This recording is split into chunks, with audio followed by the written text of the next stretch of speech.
The Jonestown conspiracy theories are conspiracy theories centering on the People's Temple agricultural project and the Jonestown massacre.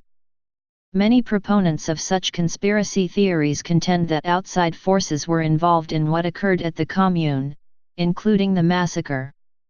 These theories often include the assertion that the events in Jonestown represented CIA efforts in mind control and/or similar modes of social experimentation, often believed by proponents of such theories to be a covered example of the notorious Project MKULTRA in practice. It differs from popular or scholarly explanations of what happened in Jonestown. Discrepancies during investigation. Headlines in the New York Post, the New York Times, and the San Francisco Examiner originally cited reports from the Guyanese army that 408 people had killed themselves while more than 500 others managed to flee into the surrounding jungle. The U.S. military arrived several days later and the body count quickly rose. First it was 700, then 780, to a final tally given 7 days after the Guyanese report of 909 dead.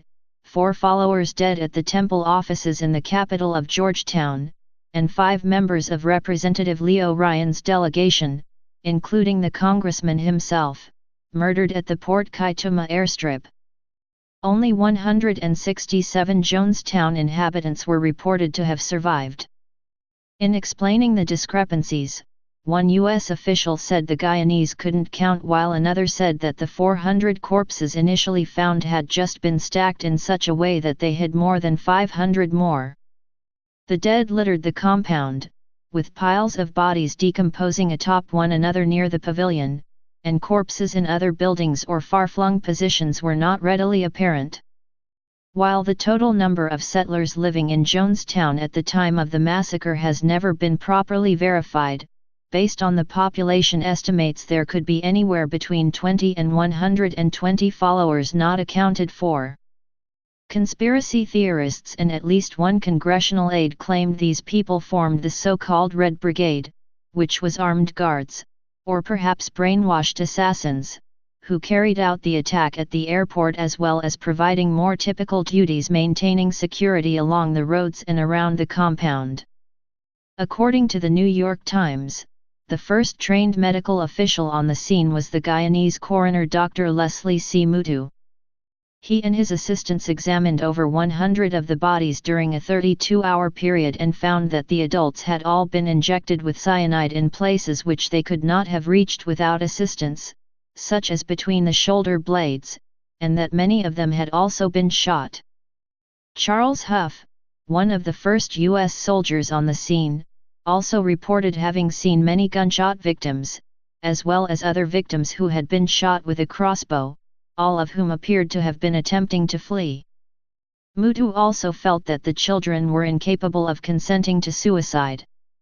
Based on his preliminary findings, Mutu speculated that the majority of those who died in Jonestown may have been murdered. Despite Guyana law requiring an autopsy for any unnatural death, the Americans insisted that the cause of death was readily apparent and additional inquiry was not necessary. Relatives and officials back in the United States complained about being kept from the remains, and according to the New York Times, Dr. Sturmer, then president of the National Association of Medical Examiners, sent an open letter to the U.S. Army complaining about the handling of remains and the illegal cremations of most of the Jonestown victims. For a number of reasons, some legal and some merely logistical, the bodies were not flown out of the remote jungle location of Jonestown for up to a week before being flown to New Jersey, which allowed significant decomposition to occur. Ultimately 7 autopsies were conducted, but the medical examiners were not informed of Dr. Mutu's preliminary findings and the corpses were far too decayed for injection sites or other wounds to remain identifiable during the procedures. Richard Dwyer.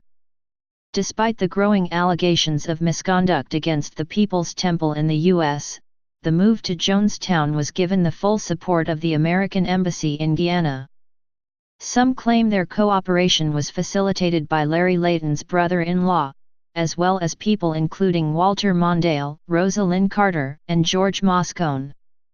Others point out that the Georgetown CIA station was an office space within the U.S. Embassy building itself, and at least 3 diplomatic officials there were allegedly CIA assets.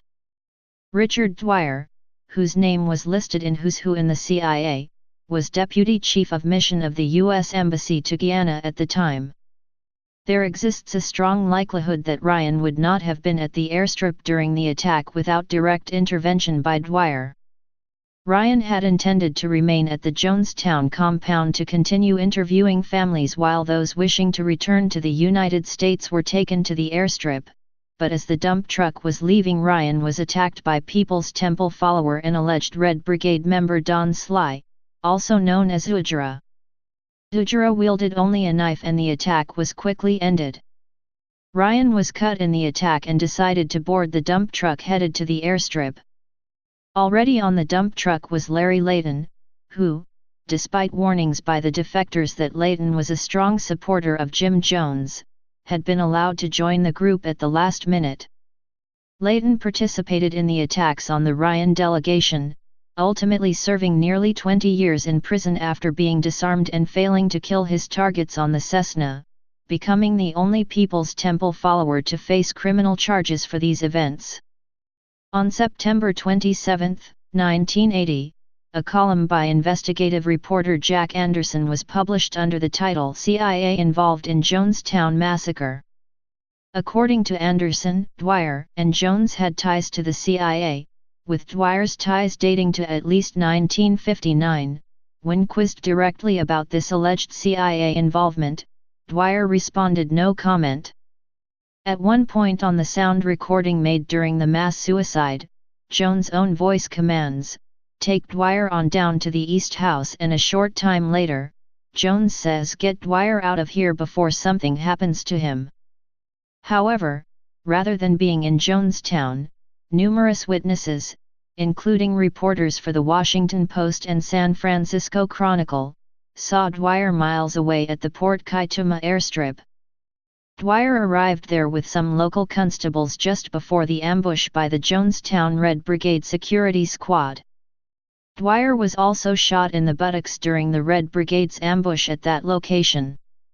Dwyer stayed at the airstrip with the survivors during the night. Although no one can be certain, Jones' slurred speech and the apparent confusion evidenced in his followers on the tape at his reference to Dwyer may indicate that Jones mistook someone else, perhaps Charles Gary, for Dwyer. Views from the Soviet Union. The Jonestown Carnage, a CIA Crime, 1978, Russian, by S.F. Alinin, B.G. Antonov, and A.N. Itskov was published in 1987 in the Soviet Union, relying upon both unfounded allegations and some relatively indisputable facts. The book cites many characteristics of the People's Temple which may have made it unpopular with the U.S. government. For example, citing the numerous tapes and writings of the temple, the book notes that the People's Temple practiced apostolic socialism, preached atheism, and opposed what it termed to be capitalist imperialism by the U.S. government. The book also cites the numerous meetings that representatives of the People's Temple had with Soviet embassy officials to negotiate a potential exodus to the Soviet Union. The book also references the October 2, 1978 visit to Jonestown by Soviet Embassy Representative Fefor Timofeyev, who praised the commune for being a socialist haven, wagging its collective finger in the face of the U.S. government. In addition to documented events, the book also includes contentious allegations not revealed in the Jonestown tapes or other available evidence. One such item describes a statement by Timofeyev of a purported meeting on November 18, 1978, with Deborah Touchette, whom Timofeyev claimed passed him a briefcase with cash and People's Temple documents inside. Another report in the book concerned a call from Sharon Amos, staying at the People's Temple office in Georgetown with her 3 children on the day of the massacre, where Amos allegedly described a radio message from out of Jonestown about military helicopters and armed men approaching the compound. Amos and her 3 children died upon Jones' order. Based upon these and other allegations, the author contends that the group members were assassinated by CIA agents and mercenaries to prevent further political emigration from the U.S. as well as suppress opposition to the U.S. regime. Please subscribe and thanks for watching.